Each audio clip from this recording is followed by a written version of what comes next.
بعيدا عن النفاق كما آمن رسول الله صلى الله عليه وسلم ومن معه সাহাবীদের ঈমান ছিল ইখলাস ওয়ালা ঈমান তাদের ঈমানের মধ্যে কোনো নিফাক ছিল না এই ধরনের ঈমান ছিল রাসূলুল্লাহ সাল্লাল্লাহু আলাইহি সাল্লাম এবং তার সমস্ত সাহাবীদের তো কোরআনে আল্লাহ পাক বললেন সাহাবীদের মতো ঈমান আনো আর এই তাফসীরে আমরা জানতে পারলাম সাহাবীদের ঈমান ছিল ইখলাস ওয়ালা ঈমান এখন আমাদের জানা দরকার ইখলাস কাকে বলে যায়েদ বিন আরকাম রাদিয়াল্লাহু তাআলা আনহু থেকে বর্ণিত তিনি বলেন লা ইলাহা ইল্লাল্লাহ এই কালেমা যদি ইখলাসের সাথে পাঠ করে ওই ব্যক্তি জান্নাতি হবে সাহাবায়ে কেরামের অভ্যাস ছিল কোনো কথা বুঝে না আসলে তারা রাসূল আকরাম সাল্লাল্লাহু আলাইহি ওয়াসাল্লামের কাছে প্রশ্ন করতেন জানার উদ্দেশ্য এটাই সুন্নাত কোনো কথা বুঝে না আসলে প্রশ্নগুলো বুঝিয়ে নেওয়া আমল করার জন্য তো যখন নবী আলাইহিস সালাম বললেন ইখলাসের সহিত লা ইলাহা ইল্লাল্লাহ এই কালেমা পাঠ করলে সে জান্নাতি হবে সাহাবীরা প্রশ্ন করলেন ওয়া মা ইখলাসুহা ইয়া রাসূলুল্লাহ ইখলাস কাকে বলে আমরা তো মনে করছি লা ইলাহা ইল্লাল্লাহ পাঠ করলে সে জান্নাতি হবে কিন্তু আপনি বলতেছেন ইখলাসের সহিত লা ইলাহা ইল্লাল্লাহ এই কালেমা পাঠ করলে জান্নাতি হবে তাহলে ইখলাস কাকে বলে তার উত্তরে রাসূল আকরাম সাল্লাল্লাহু আলাইহি ওয়াসাল্লাম বলেন আনতা হাদিসাহু আন মাহারিল্লাহ ইয়া সাহাবায়ে کرام ইখলাস বলা হয় হারাম কাজগুলো ছাড়িয়ে দেওয়ার নাম হলো ইখলাস কালেমা পাঠ করার পর যার মধ্যে যে হারাম কাজগুলো আছে ওই কাজগুলো ছাড়িয়ে দিতে হবে এটাই হলো ইখলাস তাহলে আমরা যখন কালেমা পাঠ করার সাথে সাথে হারাম কাজগুলো ছাড়িয়ে দিব তখন আমাদের কালিমা হবে ইখলাস ওয়ালা কালিমা আর যখন ইখলাস ওয়ালা কালিমা আমরা পাঠ করব আল্লাহ পাক এই কালিমার বদৌলতে আমাদেরকে জান্নাত নসিব করবে সাহাবায়ে کرام যে কালিমা পড়ছে আমরাও কিন্তু ওই কালিমাই পড়তেছি তারা কালিমা পাঠ করার সাথে সাথে অন্যায় অপরাধ হারাম কাজগুলো ছাড়িয়ে দিচ্ছে আমরা যার যার গুনাহের কাজগুলো হারাম কাজগুলো ধরিয়ে রাখছি আর কালেমা পড়তেছি এটাই হলো ব্যবধান এই জন্য সাহাবীরা এই কালেমা পাঠ করে জান্নাতের সুসংবাদ পাইছে আমরাও যদি কালেমা পাঠ করার সাথে সাথে হারাম কাজগুলো ছাড়তে পারি আমাদের তো আল্লাহ তাআলা জান্নাতের সুসংবাদ দিবেন وعن أبي سعيد الخدري رضي الله تعالى عنه قال قال رسول الله صلى الله عليه وسلم من أكل طيبا وعمل في سنة وعمل الناس بوائقه دخل الجنة আবু সাঈদ খুদরি রাদিয়াল্লাহু তাআলা আনহু থেকে বর্ণিত রাসূল আকরাম সাল্লাল্লাহু আলাইহি ওয়াসাল্লাম ইরশাদ করেন যে ব্যক্তি হালাল খানা খায় এবং সুন্নত তরিকা মতো আমল করে এবং তার দ্বারা তার এলাকাবাসী তার আত্মীয়স্বজন কেউই কোনো কষ্ট পায় না আল্লাহ পাক এই ব্যক্তিকে জান্নাতে প্রবেশ করাবে তিনটা আমলের কথা বলেন রাসূল আকরাম সাল্লাল্লাহু আলাইহি ওয়াসাল্লাম এই তিনটা আমল যারা আছে আল্লাহ পাক তাকে কোথায় প্রবেশ করাবেন জান্নাতের ভিতরে প্রবেশ করাবেন তিনটা আমলের মধ্যে থেকে এক নম্বর কি হালাল খানা খাওয়া নাম্বার 2 সুন্নত তরিকা মতো আমল করা নাম্বার 3 আমার থেকে কোনো মানুষ কষ্ট না পায় চাই এলাকাবাসী হোক চাই আত্মীয়স্বজন হোক আমার জবানের দ্বারা মুখের দ্বারা আমার ইশারা ইঙ্গিতে আমার কোনো কাজ করলে কেউ যেন কষ্ট না পায় এই তিনটা আমল যার মধ্যে আছে রাসূল আকরাম সাল্লাল্লাহু আলাইহি ওয়াসাল্লাম বলেন আল্লাহ পাক তাকে জান্নাত নসিব করবে তাহলে এক নম্বর হলো হালাল খানা আল্লাহ পাক কোরআনে পাক ইরশাদ করেন আউযু বিল্লাহি মিনাশ শাইতানির রাজীম বিসমিল্লাহির রাহমানির রহিম ওয়া আহাল্লাল্লাহুল বাই'a ওয়া হাররামার রিবা আল্লাহ পাক বেচা-বিক্রি ব্যবসা বাণিজ্য এগুলোকে হালাল করে দিয়েছেন এবং সুদ ভিত্তিক লেনদেন এগুলোকে আল্লাহ তাআলা হারাম ঘোষণা করেছেন এই জন্য সুদী লেনদেন থেকে প্রত্যেকেরই তওবা ইস্তেগফার করা সুদ যে খায় যে সুদ দেয়, যে লেখে, যে সুদের পাহারাদারি করে, সকলের গুনাহ এক সমান। এই কথা রাসূল আকরাম সাল্লাল্লাহু আলাইহি ওয়াসাল্লাম বলেছেন। এবং এই সুদের অফিসে চাকরি করা সেটাও হারাম। এগুলো থেকে আমাদের সবসময়ের জন্যই দূরে থাকা চাই। قال رسول الله صلى الله عليه وسلم إياكم وكثرة الحنث في البيع فإنه ينفق ثم يمحق। রাসূল আকরাম সাল্লাল্লাহু আলাইহি ওয়াসাল্লাম ইরশাদ করেন, আমার সাহাবারা, তোমরা বেচা বিক্রি করতে যা মিথ্যা কথা বলবা না, মিথ্যা কসম খাইবা, ধোঁকাবাজি করিও না, সত্য করে তোমরা কি করো, ব্যবসা বাণিজ্য করো। আমি বাজারে একটা কোমর বিক্রি করতে দিচ্ছেন, ওইটা নিচে সাইডে একটু দাগ লাগা আছে, পচার একটু সম্ভাবনা আছে। আপনি উপরে সাইডে দেখা বিক্রি করছেন, ওই লোক আর উঠে দেখেন না যে তার নিচে একটু দাগ লাগা আছে, জিনিসটা হারাম।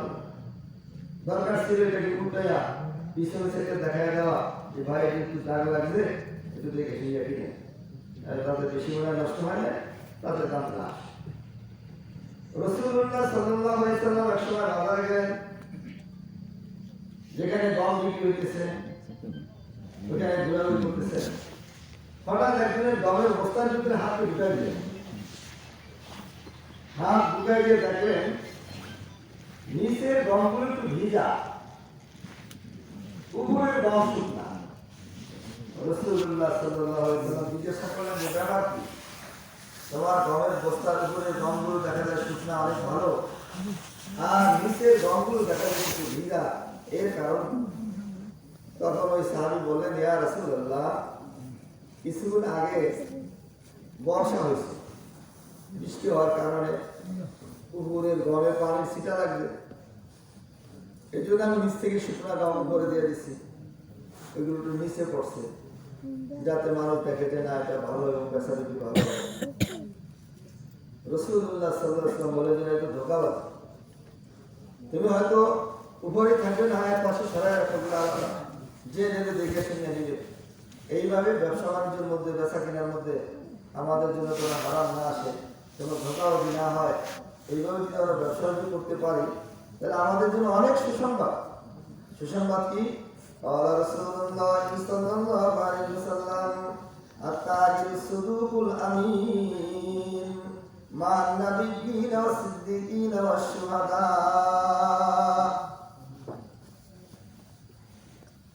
রাসূলুল্লাহ সাল্লাল্লাহু আলাইহি ওয়াসাল্লাম ইরশাদ করেন, ওই সমস্ত ব্যবসায়ী যারা সত্যের উপর থেকে ব্যবসা বাণিজ্য করবে তাদের হাসর হবে রাসূল আকরাম সাল্লাল্লাহু আলাইহি ওয়াসাল্লামের সাথে, তাদের হাসর হবে আবু বকর সিদ্দিক রাদিয়াল্লাহু তাআলা আনহুর সাথে, তাদের হাসর হবে শুহাদায়ে কেরামের সাথে। এই জন্য আমাদের ব্যবসা বাণিজ্য ছোট হোক বড় হোক, আমরা যদি সত্যের উপরে থেকে ব্যবসা বাণিজ্য করতে পারি তাহলে এটা আমাদের নাজাতের উসিলা হবে এবং আম্বিয়া কেরামের সাথে আমাদের জান্নাত হবে। قال رسول الله صلى الله عليه وسلم يقتطع رجل حق امرئ مسلم يمينه إلا حرم الله عليه الجنة وأوجب له النار। রাসূল আকরাম সাল্লাল্লাহু আলাইহি ওয়াসাল্লাম ইরশাদ করেন, কোন ব্যক্তি যদি কোন মুসলমানের মাল কসম খায়া সামান্য মালকে নষ্ট করে, অথবা তার ডান হাতের দ্বারা সামান্য মালকে নষ্ট করে, আল্লাহ তার জন্য জান্নাতকে হারাম করিয়া দেয়, জাহান্নামে যাওয়াটা তার জন্য ওয়াজিব হয়ে যায়। এই কথা শোনার পর সাহাবায়ে মধ্য থেকে কেউ বলতে লাগলেন, فقال رجل من القوم يا رسول الله وإن كان شيئا يسيرا। এক সাহাবী বলেন, ইয়া রাসূলুল্লাহ, পরের মাল একজন নষ্ট করলো কিন্তু খুবই কম, এতেও কি তার জন্য জান্নাত হারাম, জাহান্নাম ওয়াজিব? রাসূলুল্লাহ সাল্লাল্লাহু আলাইহি ওয়াসাল্লাম বলেন, ওয়া ইন কানা সামা কারিমিন ইরাকিন। আমার সাহাবায়ে কেরাম, একটি মিসওয়াক বানাইতে যতটুকু গাছের ঠাল লাগে এরকম 2টি মিসওয়াক পরিমাণ গাছের ঠাল, অথবা তার মূল্য, একটি মিসওয়াক 10 টাকা হয়, 2টা মিসওয়াক 20 টাকা হবে। তাহলে এতটুকু মাল যদি কোনো মুসলমানের কেউ আত্মসাৎ করে, কেউ নষ্ট করিয়া ফেলায়, তার জন্য জান্নাত হারাম, জাহান্নাম ওয়াজিব। এই জন্য আমাদের খেয়াল রাখা চাই, আমার দ্বারা যেন অপরের কোনো মাল নষ্ট না হয়, অপরের কোনো দেনা যেন আমি না থাকি। পরের দেনা এটা সহজ মাফ হবে না, এটা যার দেনা তার থেকেই মাপ চাই নিতে হবে। হাদিসে পাকের মধ্যে আছে, قال رسول الله صلى الله عليه وسلم والذي نفس محمد بيده لا بدا لكم موسى والذي نفس محمد بيده لو أن رجلا قتل في سبيل الله ثم عاش ثم قتل في سبيل الله ثم عاش ثم قتل في سبيل الله ثم عاش কয়বার? তিনবার। কোন ব্যক্তি আল্লাহ পাককে রাজি খুশি করার জন্য কি হইল? কুতিলা ফি সাবিলিল্লাহ, আল্লাহর রাস্তায় সে শহীদ হয়ে গেল। সুম্মা আশা, আল্লাহ পাক তাকে আবার জিন্দা করে দিলেন। তিনি আবারও পুনরায় আল্লাহ তাআলাকে রাজি খুশি করার জন্য শহীদ হয়ে গেল। সুম্মা আশা, আল্লাহ পাক তাকে আবার জিন্দা করে দিলেন। তিনি আবারও আল্লাহ তাআলাকে রাজি খুশি করার জন্য আল্লাহ রাস্তায়, জিহাদের রাস্তায় শহীদ হয়ে গেলেন। সুম্মা আশা, আল্লাহ পাক তাকে আবার পুনরায় জীবিত করলো। ওয়া আলাইহি দাইনুন, কিন্তু তার উপরে কিছু দেনা রয়েছে। কিছু মানুষ তার কাছে টাকা পয়সা পাইবে। নবীজি বলেন, মা দাখালাল জান্নাহ হাত্তা ইউকযা দাইনুহু, ওই ব্যক্তি জান্নাতে প্রবেশ করবে না যতক্ষণ পর্যন্ত পরের হক, পরের দেনা সে পরিশোধ না করে। তাহলে জিহাদের মতো এত বড় আমল করার পরেও যদি কোনো মানুষ পরের ঋণকে পরিশোধ করা ছাড়া ইন্তেকাল করে, পরের ঋণ পরিশোধ করা ব্যতীত সে জান্নাতি হইতে পারবে না। কতটুকু মালের কারণে কি পরিমাণ নেকি আমার থেকে হাসরের ময়দানে নিয়ে যাবে। কিতাবে লেখে, এক দিরহামের 6 ভাগের 1 ভাগ।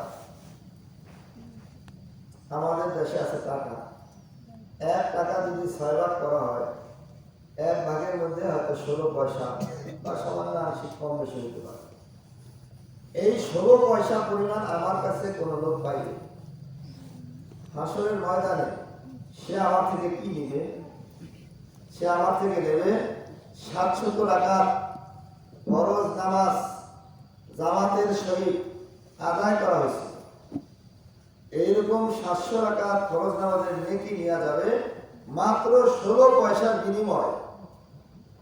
তাহলে যদি 1000 টাকা পায়, কি পরিমাণ নেকি সে আমার থেকে নেওয়া যাবে? আর 1 শতক জমিন কারো আমি দখল করে নিতে পারি, তাহলে ওই ব্যক্তি কি পরিমাণ নেকি আমার থেকে নিয়ে যাবে? তাহলে নেকি যদি তার ওই পরিমাণ না থাকে, তাহলে কি নেবে? নেকি নেওয়ার পরে যদি দেখা যায় এখনো দেনা রয়ে গেছে, তাহলে দেনা যাবে আমলনামা থেকে গুনার বোঝা ওই পাওনাদারের মাথার উপরে দিয়া শেষ পর্যন্ত দেনাদার ব্যক্তি জান্নাতি হয়ে যাবে। আর যার কাছে মানুষ টাকা পয়সা পাইতো, সে পরের গুনাহকে মাথায় নিয়ে জাহান্নামে যাইতে হবে। এই জন্য প্রত্যেকেই পরের দেনা এগুলা থেকে আমরা মুক্ত থাকতে হবে, অথবা তাতে ক্ষমা চাই নিতে হবে। তা না হলে আমাদের নেকি নিয়া অপর মানুষ জান্নাতে চলে যাইবে, আর আমাদের অপরের গুনার বোঝা মাথায় নিয়া জাহান্নামের ভিতরে ঢুকতে হবে। قال رسول الله صلى الله عليه وسلم إن الله حرم الخمر وثمنها। রাসূল আকরাম সাল্লাল্লাহু আলাইহি ওয়াসাল্লাম ইরশাদ করেন, যেমনি ভাবে শরাব, মদ পান করা হারাম, এমনি ভাবে শরাব, মদ বিক্রি করা সেটাও হারাম, এর লাইসেন্স দেওয়া সেটাও হারাম, এর সহযোগিতা করা সেটাও হারাম। আজকে তো শরাব মানুষ খায় না, শরাবের নামকে বিকৃতি করিয়া অন্য নামে খাইতেছে, যার কারণে অনেক গার্জেনে বুঝে না যে তার ছেলে মেয়েরা শরাব খাইতেছে। সাধারণ হাই স্কুলে উঠলে কিছু পোলাপান নেশাগ্রস্ত হয়ে যেতেছে। এই জন্য প্রত্যেকেই তার ছেলেদেরকে এগুলা থেকে রক্ষা করা দরকার। এমনকি কোনো কোনো সময় দেখা যেতেছে মেয়েদের মধ্যেও এই ট্যাবলেট খাওয়ার অভ্যাস হয়ে গেছে। এই জন্য প্রত্যেক গার্জিয়ানের জন্য এটা একটা ফরজিয়া, নিজ নিজ ছেলে সন্তান এগুলো যাতে হালাক হয়ে না যায়, ধ্বংস হয়ে না যায়, তারা কোথায় থাকে, কার সাথে চলে, রাত্র কয়টার সময় ঘরে আসে, কোথায় যায়, এই খোঁজখবর রাখা, এটা একটা বহুত বড় আমল, এটা একটা ফজি। আমরা খোঁজখবর না রাখলে অচিরেই আমাদের ছেলেমেয়েগুলো এরকম নষ্ট হবে। ও তো বাণিজ্য শেষ, আমারটাও শেষ, টাকা পয়সা যা আছে না দিলে চুরি চামারি করে তাও শেষ হয়ে যাবে। আর দুর্নামের তো কোনো শেষ নাই। বেইজ্জত দুনিয়াতেই শুরু হবে, আখেরাতে তো বেইজ্জত আছেই। দ্বিতীয় নম্বরে নবীজি বলছেন আমিলা ফি সুন্নতি, সুন্নত তরিকা মতো আমল করা। আউযু বিল্লাহি মিনাশ শাইতানির রাজীম, বিসমিল্লাহির রাহমানির রাহিম। قل إن كنتم تحبون الله فاتبعوني يحببكم الله ويغفر لكم ذنوبكم। আল্লাহ পাক সূরা আল ইমরানের 31 নম্বর আয়াতের মধ্যে বলেন, ইয়া রাসূল আপনি উম্মতকে জানায় দেন, ইন কুনতুম তুহিব্বুনাল্লাহ, তোমরা যদি আল্লাহ পাকের ভালোবাসা চাও, ফাত্তাবিউনি, তোমরা প্রত্যেকটা আমলে রাসূল আকরাম সাল্লাল্লাহু আলাইহি ওয়াসাল্লামের অনুসরণ করো। ইউহিব্বুকুমুল্লাহ, আল্লাহ তাআলা তোমাদের ভালোবাসেন, ওয়া ইয়াগফির লাকুম যুনুবাকুম, তোমাদের গুনাহকে মাফ করে দেওয়া হবে। قال رسول الله صلى الله عليه وسلم القول والعمل لا تقبل ما لم توافق السنة। রাসূল আকরাম সাল্লাল্লাহু আলাইহি ওয়াসাল্লাম ইরশাদ করেন, তোমাদের কোনো কথা, তোমাদের কোনো আমল আল্লাহ পাক কবুল করবে না যতক্ষণ পর্যন্ত তোমাদের আমলগুলো রাসূল আকরাম সাল্লাল্লাহু আলাইহি ওয়াসাল্লামের তরিকার সাথে হুবহু না মিলবে। এজন্য প্রত্যেকটা আমল করার আগে আমার ওই আমল করার তরিকা জানিয়ে নেওয়া এটা খুবই জরুরি। আল্লাহ পাক সূরা বনী ইসরাঈলের 36 নম্বর আয়াতের মধ্যে বলেন, আউযু বিল্লাহি মিনাশ শাইতানির রাজীম, বিসমিল্লাহির রাহমানির রাহিম। ওয়ালা তাকফু মা লাইসা লাকা বিহি ইলমুন। আল্লাহ পাক বলেন, যে জিনিস সম্পর্কে তোমার ইলম নাই তুমি ওইটার আমল করো কেন? তাহলে আমার আগে শিখতে হবে এই কাজ করার তরিকা কি। রাসূলুল্লাহ সাল্লাল্লাহু আলাইহি সাল্লাম সাহাবায়ে কেরামকে কিভাবে শিখিয়েছিলেন এটা আমাদের শিখতে হবে। আমাদের দেশে এখন রমজান মাস আসছে, ফজরের নামাজ আমরা আগে পড়তে যাই, এত আগে যে না হয় যে অক্ষই আসে। নামাজ পড়া যেরকম ফরজ, এমনি ভাবে নামাজের অক্ষকে চিনা এটাও কিন্তু ফরজ। আমাদের দেশে অনেক ইমাম, অনেক মুয়াজ্জিন তারা কিন্তু নামাজের অক্ষ চিনে না। ফজর নামাজের অক্ষ না চিনার কারণে অক্ষ আসার আগেই তারা আযান দিয়ে দেয়। আল্লাহ পাক নামাজের অক্ষ কোরআনে পাকের মধ্যে বয়ান করছেন। সূরা বাকারা 187 নম্বর আয়াত আল্লাহ পাক বলেন, আউযু বিল্লাহি মিনাশ শাইতানির রাজীম, বিসমিল্লাহির রাহমানির রাহিম। কুলু ওয়াশরাবু হাত্তা ইয়াতাবাyyana লাকুমুল খাইতুল আbyadu মিনাল খাইতিল আসওয়াদি মিনাল ফাজর, সুম্মা আতিম্মুস সিয়ামা ইলাল লাইল। আল্লাহ পাক বলতেছেন রমজান মাসের ব্যাপারে, কুলু ওয়াশরাবু, তোমরা খাও ও পান করো। কতটুকু সময় পর্যন্ত তোমরা খাইতে পারো? হাত্তা ইয়াতাবাyyana লাকুমুল খাইতুল আbyadu মিনাল খাইতিল আসওয়াদি মিনাল ফাজর, যতদূর পর্যন্ত সবের সাথে সাদা রেখা দ্বারা রাতের অন্ধকার দূর না হবে তার পর্যন্ত খাও। আর যখন সবের সাথে সাদা রেখা দ্বারা রাতের অন্ধকার দূর হয়ে যাবে তখন খানা খাইবা না, ফজর রক্ত হয়ে গেছে। আমরা এই আয়াত থেকে স্পষ্ট বুঝতে পারলাম সবের সাথে সাদা রেখা দ্বারা, সাদা রেখা মানে সূর্য যে উঠতেছে তাটা আবির্ভাব, ধীরে ধীরে পূর্ব আকাশ পরিষ্কার হতে থাকবে আর আস্তে আস্তে তিনি আলোকিত হতে থাকবে। যতক্ষণ পর্যন্ত পরিষ্কার না হবে, পূর্ব আকাশ পশ্চিম আকাশ পার্থক্য করা যায় না, অন্ধকার, তাহলে মনে করতে হবে এখনো ফজর রক্ত আসে না। রমজান মাসে দেখা যায়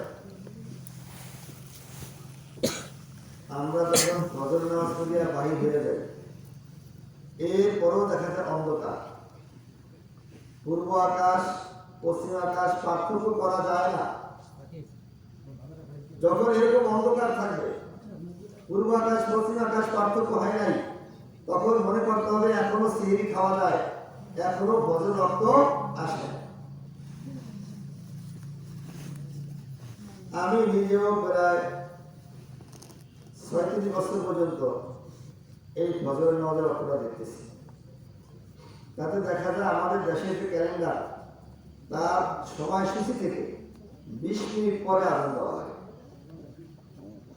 এখন তো 5 মিনিট মধ্যে আজান দিয়ে আর 5 মিনিট পরে নামাজ পড়ে।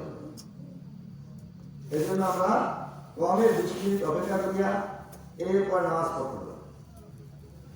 আর বাড়ি ঘরে মহিলারা কেউ বসিয়ে থাকে, তারা তো আজান শুনে তাড়াতাড়ি নামাজ পড়ে, কেন ঘুম যায়, অনেক রাত্রে উঠছে। আগে আমাদের দেশে নিয়ম ছিল সেদিকে আমার ঘুম যাইত, এরপরে আবার উঠে আপনাদের নামাজ পড়তো। ওইটাই সুন্দর একটা নিয়ম ছিল। এখন আমরা তাড়াহুড়ো করে আগে পড়তে যাই, এত আগে হয়ে যায় নামাজের অপ্রিয়। রমজান মাসে একটি ফরজ আদায় করলে অন্য মাসের 70 ফরজের নেকি পাওয়া যায়। 2 রাকাত ফরজ নামাজে আপনার আমার আমল নামাজ 140 টাকা নামাজের সওয়াব। আর এই নামাজটা যদি কত আপনার 1 মিনিট আগে পড়ে ফেলাই, তখন নামাজের সওয়াব তো দূরের কথা, নামাজই হইতেছে। এই জন্য আমরা প্রত্যেকেই নামাজের অর্থকে চিনব। এই বিষয়টা কিতাবে লেখা আছে, এটা তো নিজের কিতাব আছে আমার কাছে, কিতাবুল আযান। এখানে ফতোয়া সহকারে অনেক কথাই লেখা আছে। আর ঘড়ির টাইম হিসাবে একটা সময় আমরা খেয়াল রাখতে হবে। তর্জমার সাথে দেখা যাইতেছে সূর্য উঠা থেকে 1 ঘন্টা আগে সূর্য সাদেক শুরু হয় মোটামুটি আমাদের দেশে। এখন অনেকে নামাজ 1.5 ঘন্টা আগে পড়িয়ে ফেলায়, কেউ 1.5 ঘন্টা আগে পড়িয়ে ফেলাইতেছে।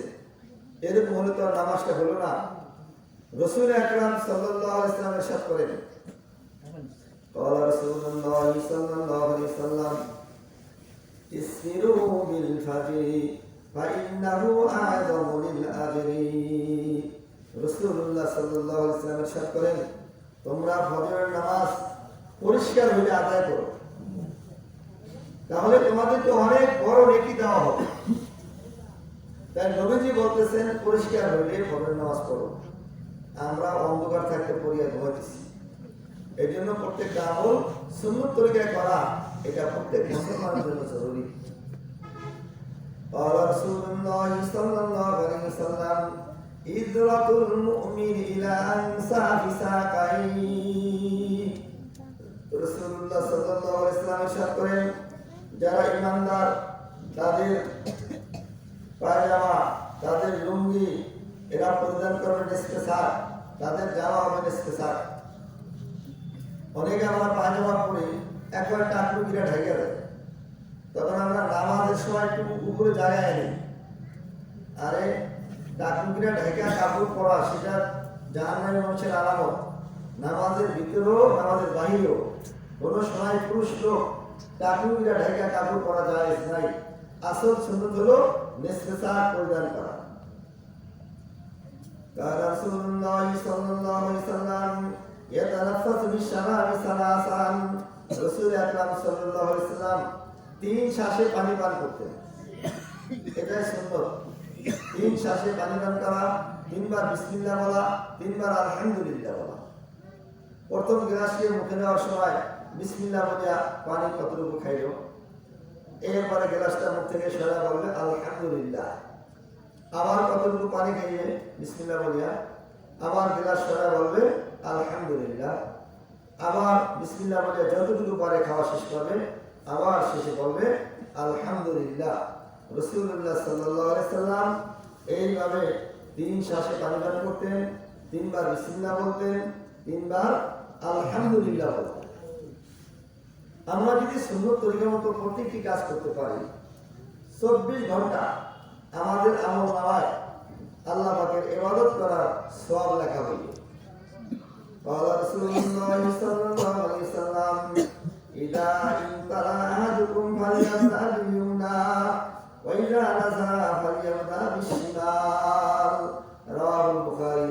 রাসূল আকরাম সাল্লাল্লাহু আলাইহি ওয়াসাল্লাম ইরশাদ করেন, তোমরা যখন পায়ের থেকে জুতা খোলো তখন তোমরা বাম পাও আগে খোলো, ডান পাও পরে খোলো। আর জুতা পায়ে দেওয়ার সময় ডান পাও আগে দাও, বাম পাও পরে দাও। তেমনি ভাবে আমরা যে জামা গায়ে দিই, জামা গায়ে দেওয়ার সময় ডান হাত আগে ঢুকানো সুন্দর, বাম হাত পরে। তেমনি ভাবে প্রত্যেকটা কাজই ডাইন থেকে করা, এটাই হলো সুন্নাহ।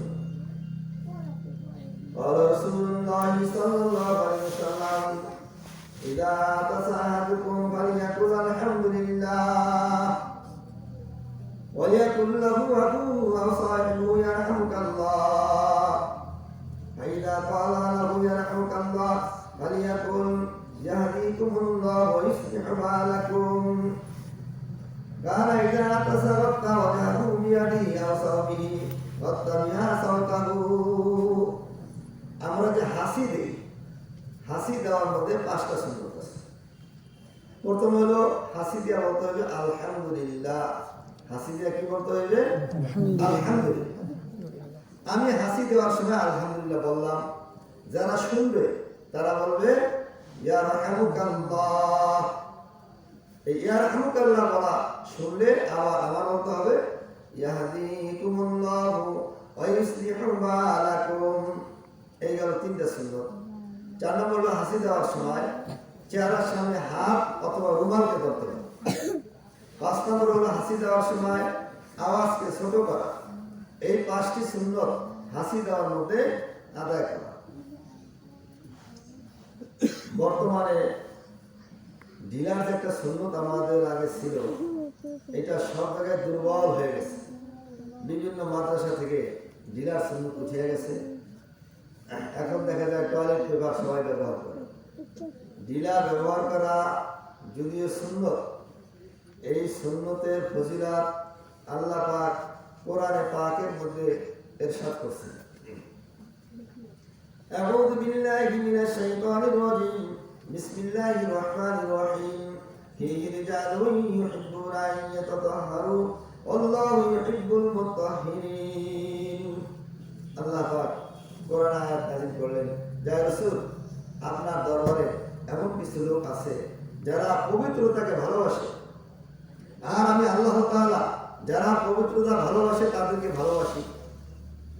এই আয়াত যখন নাযিল হয়, রাসূলুল্লাহ সাল্লাল্লাহু আলাইহি সাল্লাম মসজিদে কুবার মধ্যে যে সাহাবীরা থাকতেন তাদেরকে ডাকলেন,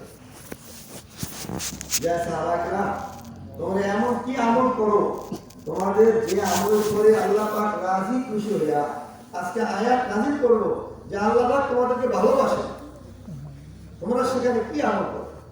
সাহাবীরা বললেন, ইয়া রাসূলুল্লাহ, আমরা ইস্তেঞ্জার সময় ঢিলা ব্যবহার করি, এরপরে পানি ব্যবহার করি। যদিও ঢিলা ব্যবহার করা সুন্নাত, কিন্তু এর সুসংবাদ কোরআনে পাকের মধ্যে আল্লাহ পাক জানাই দিয়েছেন। এই জন্য আমরা আবার সেই পুরাতন সুন্নতকে আঁকড়ে ধরব।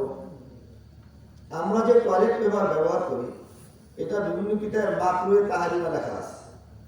যেখানে ঢিলা পাওয়ার মতো ব্যবস্থা আছে সেখানে টয়লেট পেপার ব্যবহার করা মাকরুহ লিখতেছে। আধুনিক বিজ্ঞান ও সুন্নাতে রাসূল এই কিতাবের মধ্যে লেখেন, বর্তমানে ইউরোপ কান্ট্রির মধ্যে লজ্জার স্থানে মানুষের ক্যান্সার বেশি হইতেছে। ডাক্তাররা পেরেশান যে এরকম ভাবে লজ্জার স্থানে ক্যান্সার হওয়া পৃথিবীর আগে ইতিহাসে কোনো পাওয়া যায়। এই রোগ কোথা থেকে বিস্তার লাভ করে? ডাক্তাররা বোর্ড বসলেন, সেখানে তারা জানতে চাইলেন যে বর্তমানে যে মানুষ ইস্তেঞ্জার করে তার পেপার ব্যবহার করে, এইটাও এই দুনিয়াতে আগে কেউই ব্যবহার করতো না। তাহলে এটা কিসের থেকে তৈরি হয়, কি কি মেডিসিন সেখানে ব্যবহার হয়, এটা আমাদের জানা দরকার। তারা যারা টয়লেট পেপার তৈরি করে তাদের থেকে জানতে চাইলেন যে সেখানে কি কি কেমিক্যাল ব্যবহার করা হয়। তারা যে সমস্ত কেমিক্যালের নাম বলল, এতে ডাক্তাররা লিখতেছেন যে এই টয়লেট পেপার দ্বারা স্কিন ডিজিজ অর্থাৎ চর্ম জাতীয় যত রোগ এই টয়লেট পেপার দ্বারা ছড়াইতেছে। ক্যান্সার টয়লেট পেপার দ্বারা ছড়াইতেছে। লজ্জা স্থানের রোগগুলো বর্তমানে টয়লেট পেপার দ্বারা খুব ছড়াইতেছে। এর দ্বারা আমরা দুনিয়াতেও ক্ষতিগ্রস্ত হইলাম, আর ঢিলা ছাড়িয়ে দেওয়ার কারণে সুন্নত আমাদের হাত ছাড়া হয়ে গেল, তাহলে আমরা আখিরাতেও ক্ষতিগ্রস্ত হয়ে গেলাম। এই জন্য আমরা প্রত্যেকে আবার সেই নবীর সুন্নতকে জিন্দা করবো, ঢিলাকে ব্যবহার করা। মা কালান নবী সাল্লাল্লাহু আলাইহি ওয়াসাল্লাম আলা খিয়ারিন ওয়ালা বিসুকুররাতিন ওয়ালা কুবিদাহু মুরাক্কাকুন قال فقلت لقتادة رضي الله تعالى عنه قال ما كانوا يأكلون فقال لا هذه السفار رسول أكرم صلى الله عليه وسلم টেবিলে খানা খাইতেন না, ছোট প্লেটে খানা খাইতেন না, পাতলা রুটি তার জন্য বানানো হইত না। কতাদা রাদিয়াল্লাহু তাআলা জিজ্ঞাসা করলেন যে রাসূলুল্লাহ সাল্লাল্লাহু আলাইহি ওয়াসাল্লাম তাহলে খানা কিভাবে খাইতেন? ওই যে দস্তরখান বিছাইয়া তার উপরে খানা খাইতেন সমতল জায়গায়। এখন আমাদের সমাজ দিন দিন উন্নত হইতেছে, আর আমলের লাইনে আমরা দিন দিন পিছনে দিয়ে যেতেছি। এখন প্রায় পরিবেশে টেবিল চেয়ারে খানা শিখে গেছে। গাঙ্গুহি রহমাতুল্লাহ আলাইহি বলেন, টেবিল চেয়ারে খানা খাওয়া সেটা নাসারা ধর্মের অভ্যাস, এটা মুসলমানদের কাজ না। টেবিল চেয়ারে খানা খাওয়া মুসলমানদের জন্য, টেবিল চেয়ারে খানা খাওয়া মাত্র তাহরিমা, এটা কবিরা গুনাহ। অতএব আমরা টেবিল চেয়ারে খানা খাওয়াকে ছেড়ে দিব, আমরা দস্তরখান বিছাইয়া রাসূল আকরাম সাল্লাল্লাহু আলাইহি ওয়াসাল্লামের তরিকা মতো আমরা খানা খাবো। আনা নাসিম রাদিয়াল্লাহু তাআলা আনহু লাকাদ রাআইতু রাসূলাল্লাহি সাল্লাল্লাহু আলাইহি ওয়াসাল্লাম আলহামদুলিল্লাহ ইয়াখলুহু। আনাস রাদিয়াল্লাহু তাআলা আনহু থেকে বর্ণিত, তিনি বলেন, আমি অবশ্যই দেখছি রাসূল আকরাম সাল্লাল্লাহু আলাইহি ওয়াসাল্লাম মাথার চুল হলক করার এক ব্যক্তি হলক করতেছেন। চুল রাখার সুন্নত হলো হয়তো বাঁধি রাখা অথবা মাথার চুলকে ছাঁচিয়ে রাখা। এই দোনোটার উপরেই রাসূল আকরাম সাল্লাল্লাহু আলাইহি ওয়াসাল্লাম দোয়া করছেন। একদিন নবীজি দোয়া করতেছিলেন, আল্লাহুম্মা গফির লিল মুহাল্লিকিন, আল্লাহ যারা মাথার চুলকে ছাঁচিয়ে ফেলায় তাদের গুনাহকে মাফ করিয়ে দাও। সাহাবায়ে কেরাম বললেন, আল মুকাসসিরিন ইয়া রাসূলুল্লাহ, আল্লাহ রাসূল যারা বাঁধি রাখে তাদের জন্য দোয়া করেন। নবীজি আবার বললেন, আল্লাহুম্মা গফির লিল মুহাল্লিকিন, আল্লাহ যারা মাথার চুলকে ছাঁচিয়ে ফেলায় তাদের গুনাহকে মাফ করিয়ে দাও। আবার সাহাবীরা বললেন, আল মুকাসসিরিন ইয়া রাসূলুল্লাহ, আল্লাহ রাসূল যারা বাঁধি রাখে তাদের জন্য দোয়া করেন। নবীজি আবার তৃতীয় বললেন, আল্লাহুম্মা গফির লিল মুহাল্লিকিন, আল্লাহ যারা মাথার চুলকে ছাঁচিয়ে ফেলায় তাদের গুনাহকে মাফ করো। আল মুকাসসিরিন, আর যারা বাঁধি রাখে তাদের গুনাহকে মাফ করে দাও। আরেকদিন দোয়া করতেছিলেন, আল্লাহুম্মা আরহামিল মুহাল্লিকিন, আল্লাহ যারা মাথার চুলকে ছাঁচিয়ে ফেলায় তাদের রহমত নাযিল করো। সাহাবীরা বললেন, আল মুকাসসিরিন ইয়া রাসূলুল্লাহ, আল্লাহ রাসূল যারা বাঁধি রাখে তাদের জন্য রহমতের দোয়া করেন। আবার নবীজি বললেন, আল্লাহুম্মা আরহামিল মুহাল্লিকিন, আল্লাহ যারা মাথার চুলকে ছাঁচিয়ে ফেলায় তাদের উপর রহমত বর্ষিত করো। আমার সাহাবীরা বললেন, আল মুকাসসিরিন ইয়া রাসূলুল্লাহ, আল্লাহ রাসূল যারা চুলকে কসর করে বাঁধি রাখে তাদের জন্য দোয়া করেন। নবীজি আবার বললেন, আল্লাহুম্মা আরহামিল মুহাল্লিকিন আল মুকাসসিরিন, আল্লাহ যারা মাথার চুল ছাঁচিয়ে ফেলায় তাদের উপর রহমত নাযিল করো, যারা বাঁধি রাখে তাদের উপর রহমত নাযিল করো। চুল রাখা এবং এই সুন্নতগুলো রাসূলুল্লাহ সাল্লাল্লাহু আলাইহি ওয়াসাল্লাম যারা মাথার চুলকে ছাঁচিয়ে ফেলাইলে তিনবার মাগফিরাতের দোয়া করলেন, গুনাহ মাফ চাইলেন যে আল্লাহ ওই উম্মতের গুনাহকে মাফ করে দাও যারা চুল ছাঁচিয়ে ফেলায়। আবার রহমতের দোয়া করলেন তিনবার যে আল্লাহ যারা মাথার চুলকে ছাঁচিয়ে ফেলায় তাদের প্রতি রহম করো। এমনিভাবে যারা বাঁধি রাখে তাদের জন্য গুনাহ মাফের দোয়া করলেন, রহমতের দোয়া করলেন। আমাদের সমাজে আমরা মাথার উপরে চুলগুলো বড় বড় রাখি, নিচে চুলগুলো ছাটিয়ে রাখি, নিচ দিয়ে একবার একটু ছাঁচিয়ে রাখি। এগুলো মাত্র তাহরিমা, এইভাবে চুল রাখা এটা কবিরা গুনাহ। এর জন্য সুন্নত তরিকার মতো মুসলমান হিসাবে হয়তো চুলকে ছাঁচিয়ে রাখা সেটা হতে পারে, অথবা বাঁধিয়ে রাখা সেটাও হতে পারে। তাহলে এটা এমন একটি সুন্নত যার উপরে রাসূলুল্লাহ সাল্লাল্লাহু আলাইহি ওয়াসাল্লাম তিনবার নিয়ামত চাইলেন, তিনবার রহমতের দোয়া করলেন।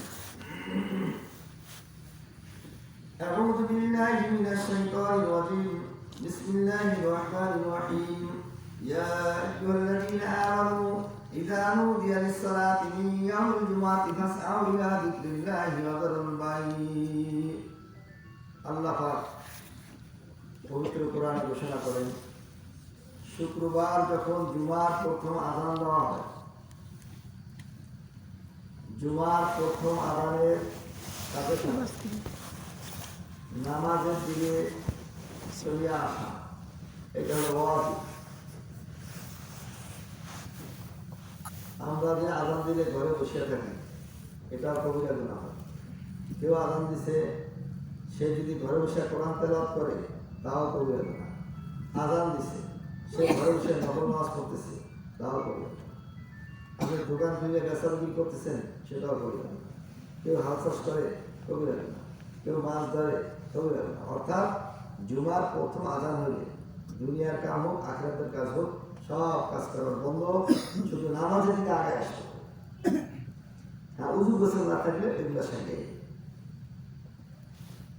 12:30টায় আযান হবে, দেড়টায় নামাজ। বয়ান যদি ভালো হয় তাহলে বলে দিতে হবে। এই কারণে মানুষ জুমার মসজিদে আসে না, দেরি দিকে আসে। কেন? লম্বা সময় 1 ঘন্টা সময় মানুষ কাছ থেকে বিরত থাকে। সুন্নত তরিকা, সুন্নত হলে 12:30টায় আযান হবে, 15 থেকে 20 মিনিটের ভিতরে নামাজ শুরু হয়ে যেতে হবে, যাতে কোনো মানুষ হারাম কাজে লিপ্ত হওয়ার মতো সুযোগ না পায়। এখন আমরা আমাদের দেশে একটা বয়ান চলে, জুমা বয়ান সম্পর্কে হাদিসে কি আছে দেখেন। عن الوالد بن شعيب عن أبيه عن جده أن رسول الله صلى الله عليه وسلم نهى عن التحلف أي الاجتماع للعلم والمذاكرة قبل الصلاة يوم الجمعة। আবু দাউদ শরীফ 2 নম্বর জিলদের 177 পৃষ্ঠা। ইমরান বিন শুআয়ব তিনি তার বাবা থেকে, তার বাপ তার দাদা থেকে রিওয়ায়াত করেন, নিশ্চয় রাসূলুল্লাহ সাল্লাল্লাহু আলাইহি ওয়াসাল্লাম নিষেধ করলেন তাহাল্লুক থেকে। তাহাল্লুক কাকে বলে? শুক্রবার দিন নামাজে, জুমার নামাজের আগে কোরআন হাদিসের আলোচনা করতে বলে। এইটা রাসূলুল্লাহ সাল্লাল্লাহু আলাইহি ওয়াসাল্লাম নিষেধ করছেন। জুমার আগে রাসূলুল্লাহ সাল্লাল্লাহু আলাইহি ওয়াসাল্লাম তার নবুয়তের জিন্দেগীর মধ্যে শুক্রবার জুমার আগে সাহাবীদের নিয়ে কোনো বয়ান করেন, সাহাবীরাও করতেন না। হ্যাঁ, কোনো সময় মেহমান আসলে তিনি মেহমান হিসেবে দুসরি কথা বলতেন, যারা আমাদের দেশে আসে, কোন দিকে জামাত আসে, তারা দুসরি কথা বললে বলতে পারে। কিন্তু ইমাম হয়ে জুমার আগে এই যে প্রত্যেক সপ্তাহে একটা বয়ান হয়, এটা কিন্তু বেদাত, এটা হাদিসে নিষেধ। রাসূলুল্লাহ সাল্লাল্লাহু আলাইহি ওয়াসাল্লাম নিজেই নিষেধ করছেন। এইটা করতে যাই তো নামাজটা কি হয়, দেরি হয়, 1:30 পৌনে 2টায় নামাজ পড়ে। আর দেরি হওয়ার কারণে তো মানুষ ঘর থেকে হয়ে যায়। ওটা বয়ান তো জানি, হুজুর মাত্র বয়ান করে আর দাম করে, তা আসে কোন সময় খুতবার আজানের আগে। এই জন্য আমরা যারা কমিটির লোক থাকি যে কোনো জায়গায়, তারা চেষ্টা করবো এই জুমার নামাজটা আগায় দেওয়া। হাটাদের মাদ্রাসা আমরা দেখছি 12:50 শেষ, 12:30 আজান, 20 মিনিট পরে খুতবা শেষ। আমাদের মাদ্রাসায় 12টায় আজান, 20 মিনিট পরে খুতবা শেষ। এবং আমার অধীনস্থ যতগুলো মসজিদ আছে প্রত্যেক জায়গায় একটাই নামাজ। এইভাবে আগায় আনলে আর কোনো মানুষ কবিরা করে লিপ্ত হওয়ার মতো সুযোগ থাকে না। এই জন্য আমরা যারা পারি পরামর্শ করে ধীরে ধীরে আমরা ইসলামের দিকে আগানোর চেষ্টা করব। عن أبي أمامة رضي الله تعالى عنه أن رجلا سأل رسول الله صلى الله عليه وسلم ما الإيمان। আবু উমামা রাদিয়াল্লাহু তাআলা আনহু থেকে বর্ণিত, তিনি বলেন সাহাবা کرام জিজ্ঞাসা করলেন রাসূলুল্লাহ সাল্লাল্লাহু আলাইহি ওয়াসাল্লামের কাছে, মাল ঈমান, ইয়া রাসূলুল্লাহ ঈমানের পরিচয়। সাহাবীদের মধ্যে ঈমান নিয়ে খুবই পরেশানি ছিল, কারণ রাসূল আকরাম সাল্লাল্লাহু আলাইহি ওয়াসাল্লামের দরবারে যে সমস্ত লোক ছিলেন, রাসূলের কাছে যারা কোরআন শিখছে, কালেমা পড়ছে রাসূলের হাতে, সেখানে দুই শ্রেণীর লোক। এক তবকার লোক, তাদেরকে বলা হয় সাহাবা একরাম। তাদের সম্পর্কে কোরআনে পাক আয়াত নাযিল হয়েছে, আউযু বিল্লাহি মিনাশ শাইতানির রাজীম, বিসমিল্লাহির রাহমানির রাহিম, রাদিয়াল্লাহু আনহুম ওয়া রাদু আনহু। সাহাবীদের প্রতি আল্লাহ পাক রাজি খুশি হয়ে গেছে, আর সাহাবীরা আল্লাহ পাকের প্রতি রাজি খুশি হয়ে গেছে। আর একটা লোক ছিল, তাদেরকে বলে মুনাফিক। তাদের সম্পর্কে কোরআনে আছে, আউযু বিল্লাহি মিনাশ শাইতানির রাজীম, বিসমিল্লাহির রাহমানির রাহিম, ইন্নাল মুনাফিকিনা ফিদ দারকিল আসফালি মিনান নার। যারা মুনাফিক তারা জাহান্নামের তলদেশে থাকবে। এখন যারা মুনাফিক, ওরাও সাহাবীদের মতো দাড়িওয়ালা, টুপিওয়ালা, পাগড়িওয়ালা, নামাজওয়ালা, জিহাদওয়ালা, তবলিগওয়ালা, সব আমল তাদের ছিল। সাহাবীদের সব ছিল। কাহারও কপালে লেখা ছিল না এই ব্যক্তি মুনাফিক আর এই ব্যক্তি সাহাবী।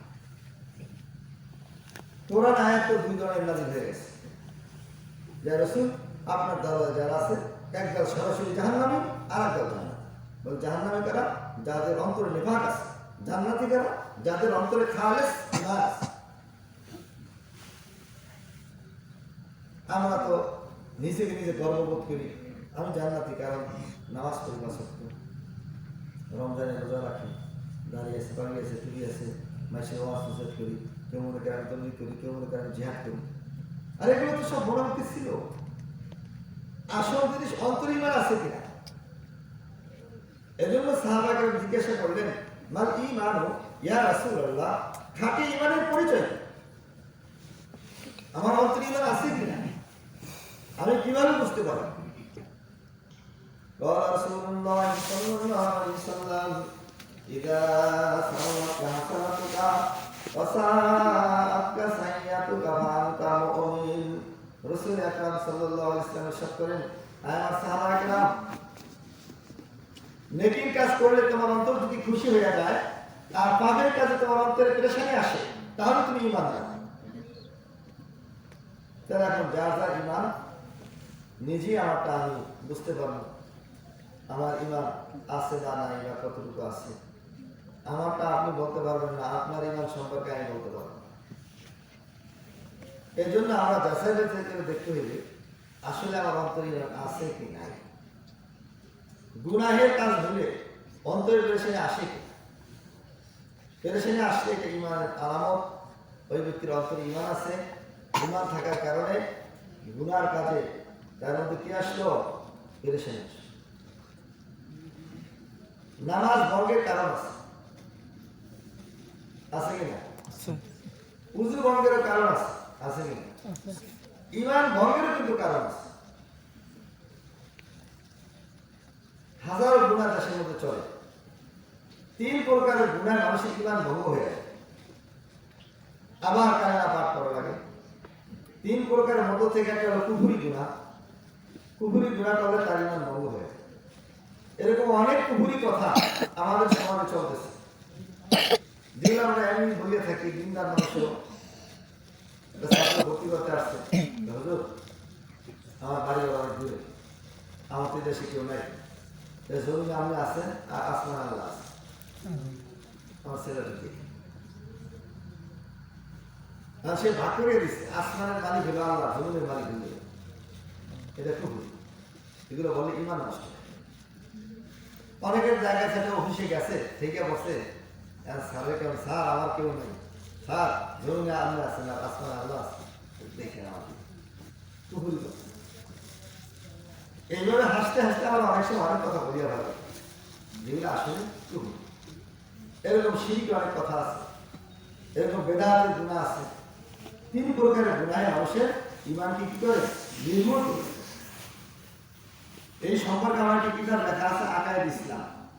কিছু কিতাব এখানে আছে, যাদের প্রয়োজন হয় বয়ানের শেষ নিয়ে দেবেন। আকায়েদ ইসলামের ভিতরে আমাদের সমাজে কি কি কুফর, শিরক, বেদাত চলে সম্পূর্ণ চিহ্নিত করা আছে। রেফারেন্স সহকারে লেখা আছে। যে কোনো মানুষকে দেখাইতে পারে, নিজে আমল করতে পারে। আর এর শেষে আছে মহিলাদের হায়াজ নেবাদের মাসাইলগুলো, কোন সময় সে নামাজ পড়বে, কোন সময় পড়বে না, এই আহকামগুলো সেখানে লেখা আছে।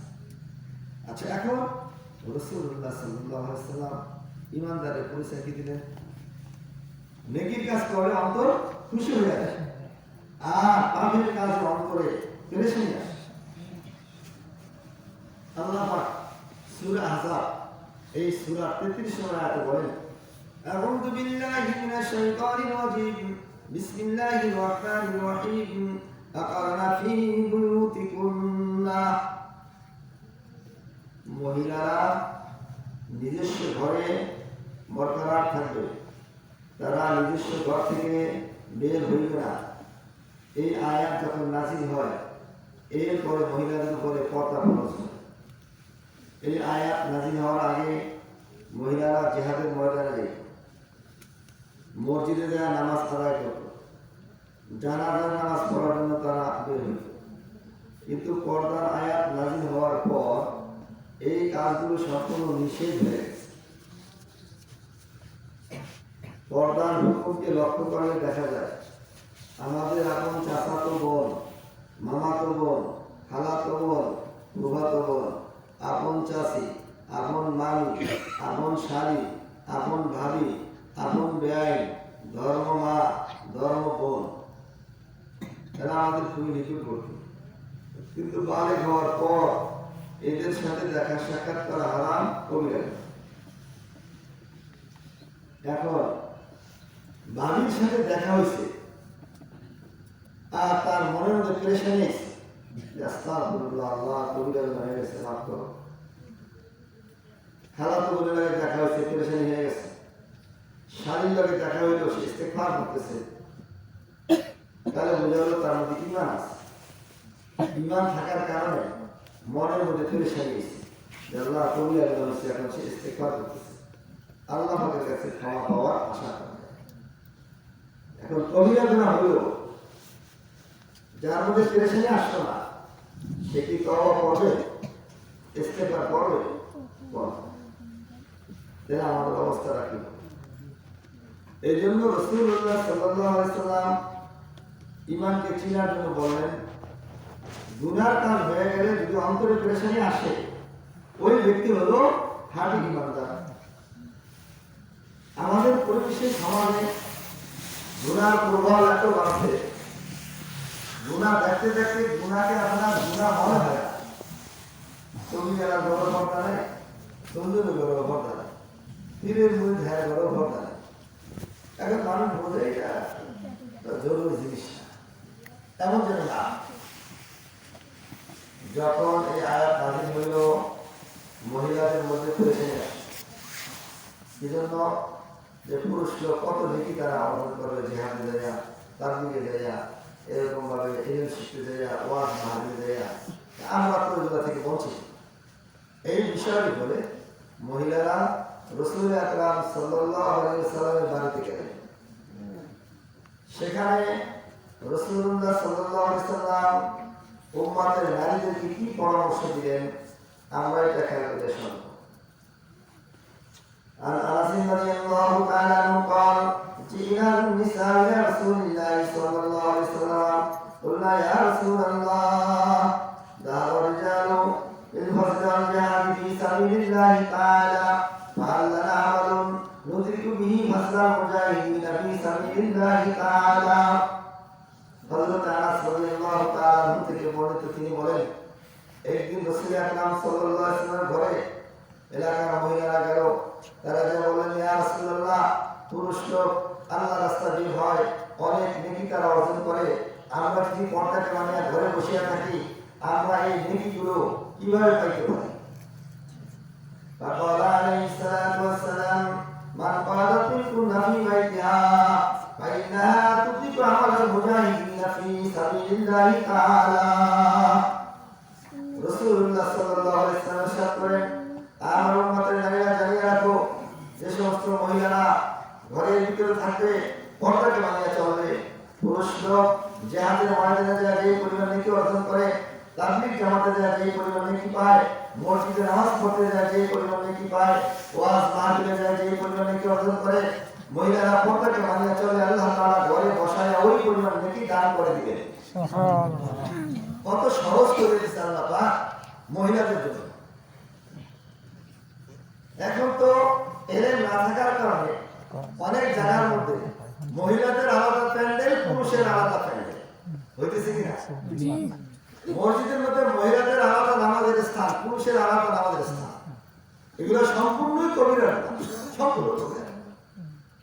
বেকার কিতাবে লেখে ويكره وجوههن الجماعة ولا جمعة وعيد وعد مطلقا ولا عجوزا ولا شابة نهارا أو ليلا على المذهب المختار وضوء شامل করে লেখেন মহিলাদের জামাতে হাজির হওয়া মাত্রই তাহলিলা কবিরা গুনাহ, জুমার মসজিদে জুমার নামাজ আদায় করতে যাওয়া কবিরা গুনাহ, ওয়াজ মাহফিলের প্যান্ডেলে সেখানে যাওয়া ওয়াজ শোনা সেটাও কবিরা গুনাহ। মতলকান ভাবে চাই মহিলা যুবতী হোক, চাই বুড়া হোক, দিনে হোক রাত্রে হোক, এই সমস্ত ধর্মীয় কাজে মহিলাদের যোগদান করা সেটা গুনাহে কবিরা। এটার উপরে এখন আল্লাহ পাক বললেন যে মহিলারা নিজস্ব ঘরে বরকরার থাকবে। কোনো মহিলা অসুস্থ হয়ে গেল, সে এখন ডাক্তারখানা যেতে পারবে কিনা, বাড়িতে চিকিৎসা করা সম্ভব হইতেছে না। কোনো মহিলা বাবাকে দেখতে মনে চায়, অথবা মা অসুস্থ, ভাই অসুস্থ, যারা মোহরেম আছে তাদেরকে দেখাশোনার জন্য অথবা বেড়াইতে যাওয়া সুযোগ আছে কিনা? হ্যাঁ, এইগুলো শরীয়তে অনুমতি আছে, তবে সেখানে কিভাবে যাবে সেটা রাসূল আকরাম সাল্লাল্লাহু আলাইহি ওয়াসাল্লাম তরিকাকে সামনে রেখে চলতে হবে। তো সেখানে ওই তরিকা কি? قال رسول الله صلى الله عليه وسلم ولكن يخرجن وهن تفينا। রাসূল আকরাম সাল্লাল্লাহু আলাইহি ওয়াসাল্লাম ইরশাদ করেন, কোনো প্রয়োজনে মহিলাদের যদি ঘর থেকে বের হইতে হয়, সে যেন ময়লা কাঁচরা কাপড় পরিধান করিয়া ঘর থেকে বের হয়। কিরকম কাপড়? ময়লা কাঁচরা কাপড় পরিধান করিয়া ঘর থেকে বের হওয়া। কে বলছেন এই কথা? রাসূলুল্লাহ সাল্লাল্লাহু আলাইহি ওয়াসাল্লাম। এই হাদিসের ব্যাখ্যা বিশ্লেষণে দেখেন, লা তাকুনু মুতাতায়্যিবাতান ওয়ালা মুতাযাক্কিরাতান ওয়ালা তাকাবালাকিনা ইয়াসমাউ সাওতাহা ওয়ালা সিয়াবুন ফাখিরাতুন ফায়াজিবু আলাল আউলিয়া'i মানাহুন্না। রাসূল আকরাম সাল্লাল্লাহু আলাইহি ওয়াসাল্লাম বলেন, মহিলাদের কোনো প্রয়োজনে ঘর থেকে বের হইলে তারা যেন ময়লা কাঁচরা কাপড় পরিধান করে বের হয়। আর এর ব্যাখ্যায় দেখেন যে মহিলারা ঘর থেকে বের হইলে আতর, সেন্ট, ঘ্রাণ জাতীয় কোনো জিনিস ব্যবহার করবে না, সোলো পাউডার, ক্রিম সে ব্যবহার করবে না, বাজনা অলঙ্কার পরিধান করবে না, সুন্দর দেখায় ভালো দেখায় এমন কোনো বোরকা, এমব্রয়ডারি বোরকা এগুলা পরিয়া ঘর থেকে বের হওয়া জায়েজ নাই। ফায়াজিবু আলাল আউলিয়া'i মানাহুন্না, এই কথাগুলো প্রত্যেক ঘরের গার্জিয়ান নিজ নিজ ঘরে আলোচনা করা সেটা ওয়াজিব। তাহলে আমরা প্রত্যেকে এই কথাগুলো আমাদের ঘরে জানা দেওয়া সেটা আমার আপনার জন্য ওয়াজিব। সে মানুষ বা না মানুষ, কি জানাতে হবে যে রাসূল আকরাম সাল্লাল্লাহু আলাইহি ওয়াসাল্লাম যার নাম উচ্চারণ করা ব্যতীত ঈমান সহি হয় না, যার নাম উচ্চারণ করা ব্যতীত নামাজ সহি হয় না, যার নাম উচ্চারণ করা ব্যতীত আযান সহি হয় না, তিনি বলছেন যে মহিলারা ঘর থেকে বের হইতে হইলে ময়লা কাঁচরা কাপড় পরিধান করে বাইরে হইতে হবে, এবং সে আতর সেন্ট লাগাইবে না, সোনো পাউডার লাগাইবে না, অলঙ্কার করবে না, সাজগাজ করবে না, সুন্দর দেখা যায় এমন কোনো কাপড় বা বোরকা পরিধান করবে না। এইভাবে ঘর থেকে বের হইতে হবে। قال رسول الله صلى الله عليه وسلم صفات أهل النار أرادها। রাসূল আকরাম সাল্লাল্লাহু আলাইহি ওয়াসাল্লাম ইরশাদ করেন, আমার উম্মতের মধ্য থেকে দুই শ্রেণীর উম্মত তারা হলো জাহান্নামী। লা আরাহুমা, তাদেরকে আমি রাসূল এখনো দেখি নাই, তারা আমাদের জামানায়, আমার জামানায় নাই, তারা পিছনে আসতেছে, আখিরি জামানায় আসতেছে। এই দুই ধরনের উম্মত তারা কারা? কওমুন মাহুম সিয়াতুন কাযনাবিল বাকরি ইয়াযিবুনা বিহান নাস, এলাকার সমস্ত মানুষ যাদের হাতে অস্ত্র থাকে, ক্ষমতা থাকে, যার বলে নিরীহ মানুষকে জুলুম নির্যাতন করে, রাসূল আকরাম সাল্লাল্লাহু আলাইহি সাল্লাম বলেন আমার ওই উম্মাহ সে হলো জাহান্নামী। দ্বিতীয় নাম্বার বলেন নিসাউন কাসিয়াতুন আরিয়াতুন মুমিলাতুন মাইনাতুন রুসুহুন্না কাসনামাতিল ওয়াক্তিল মাইলা। ওই সমস্ত নারী যারা কাপড় চোপড় লেবাস পোশাক পরিধান করার পরেও তাকে উলঙ্গ মনে হয়, এরা হলো জাহান্নামী। ওই সমস্ত নারী যারা নিজের স্বামী ব্যতীত অপর দিকে মায়া হইয়া পড়ে, তারা হলো জাহান্নামী। ওই সমস্ত নারী যারা অপর পুরুষকে তার দিকে আকৃষ্ট করতে চায়, তারা হলো জাহান্নামী। ওই সমস্ত মহিলা যারা রোডে ঘাটে সাজগাছ করে বের হয়, মাথার চুল করিয়া ভাবে, নবীজি বলেন আরব দেশের উট রাস্তা বের হইবে যেরকম নাকি উটের চুট লড়তে থাকে, হেলতে থাকে, আমাদের দেশের ষাঁড় গরু রাস্তা বের হইলে শরীর কাঁপতে থাকে, চুট লড়তে থাকে, এমনিভাবে যে সমস্ত মহিলারা ডিজাইন করে রোডে ঘাটে বের হবে, হেলিয়া দিলিয়ে হাঁটে, এরা হলো জাহান্নামী। লা ইয়াদখুলুনা জান্নাহ, তারা জান্নাতে প্রবেশ করবে না। ওয়ালা ইয়াজিদুনা রিহাহা, তারা জান্নাতের ঘ্রাণ পাবে না। ওয়া ইন্না রিহা লাতুজাদু মিন মাসিরাতিন কাযা ওয়া কাযা, যদিও জান্নাতের ঘ্রাণ 500 বছর দূর থেকে পাওয়া যাবে, কিন্তু জুলুমকারী শাসক আর বেপরদা নারী তারা জান্নাতের ঘ্রাণ পাইবে না।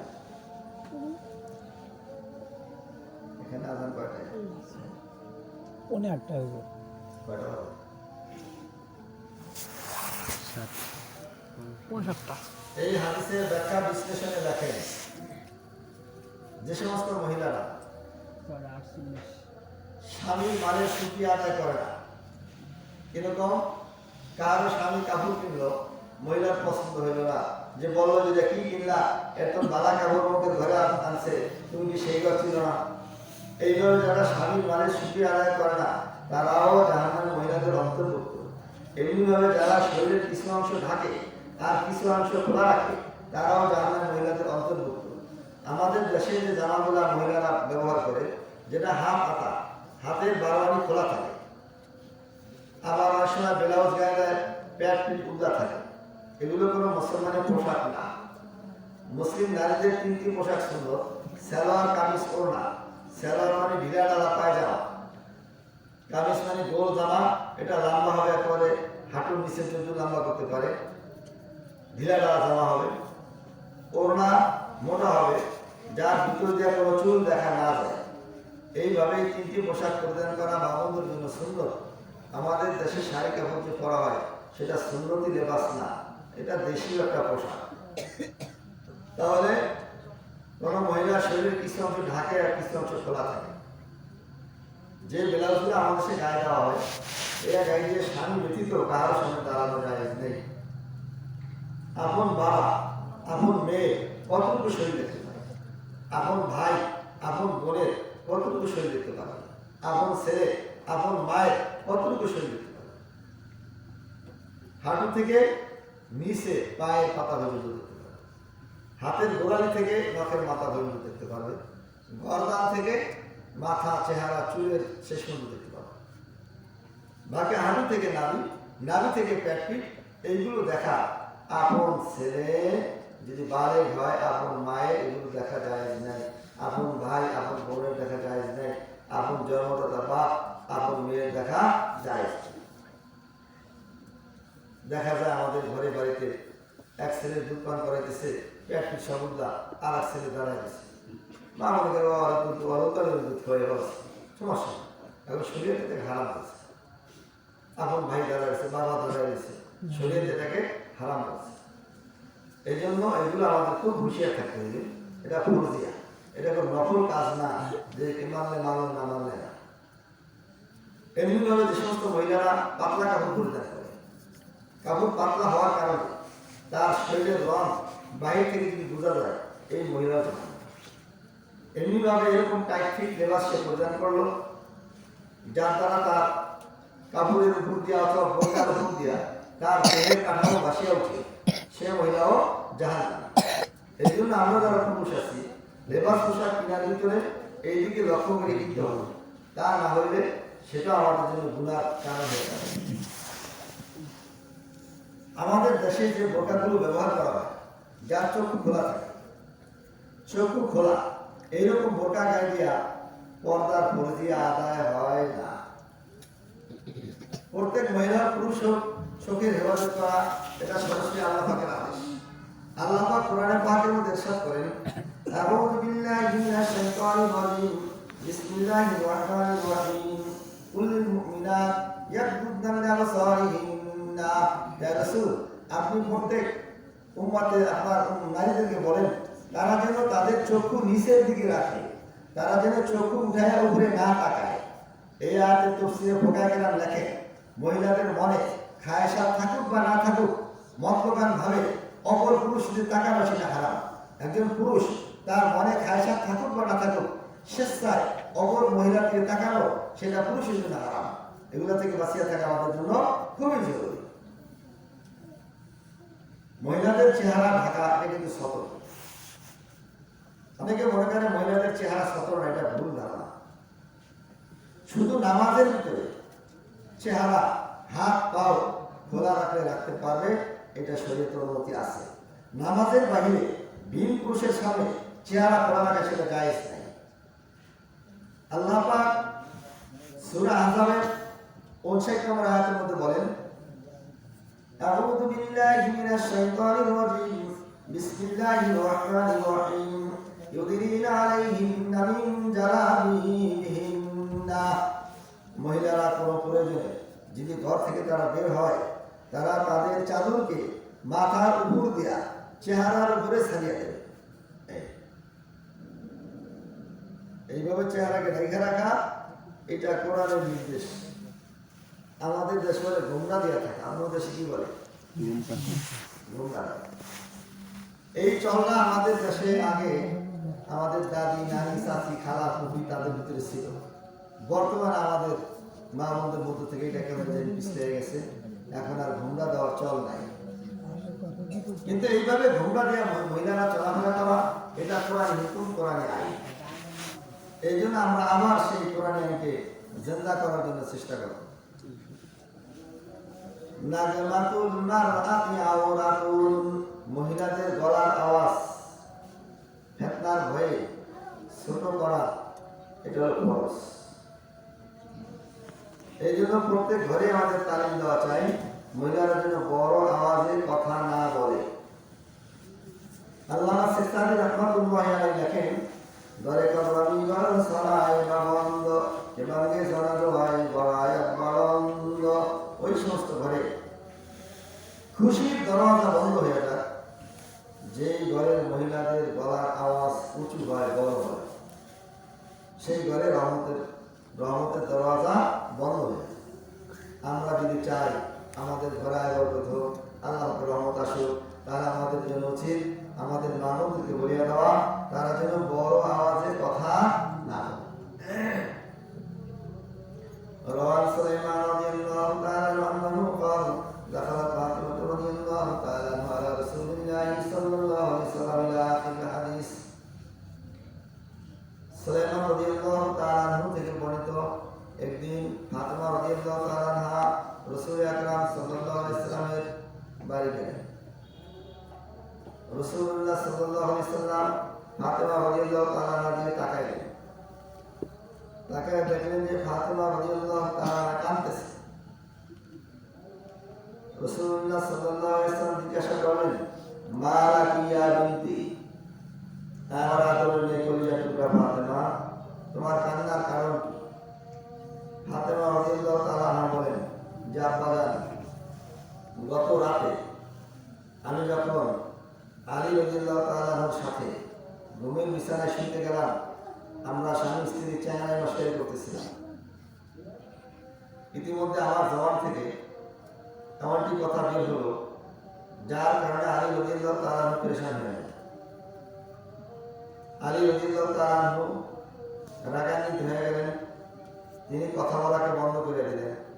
ফাতিমা রাদিয়াল্লাহু তাআলা আনহা বলেন, আমি যখন আলী রাদিয়াল্লাহু তাআলা আনহুর দিকে তাকাইলাম, দেখলাম যে তিনি খুব রাগান্বিত। আমি সাথে সাথে তার থেকে ক্ষমা চাইতে লাগলাম।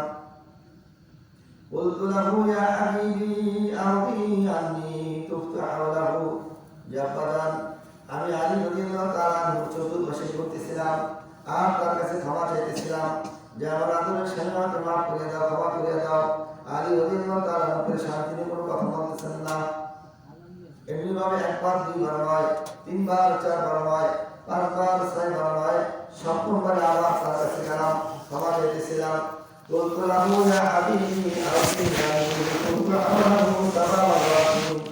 সপ্তমবার যখন তার কাছে ক্ষমা চাইতেছিলাম আর তার চতুর্পাশে বলতেছিলাম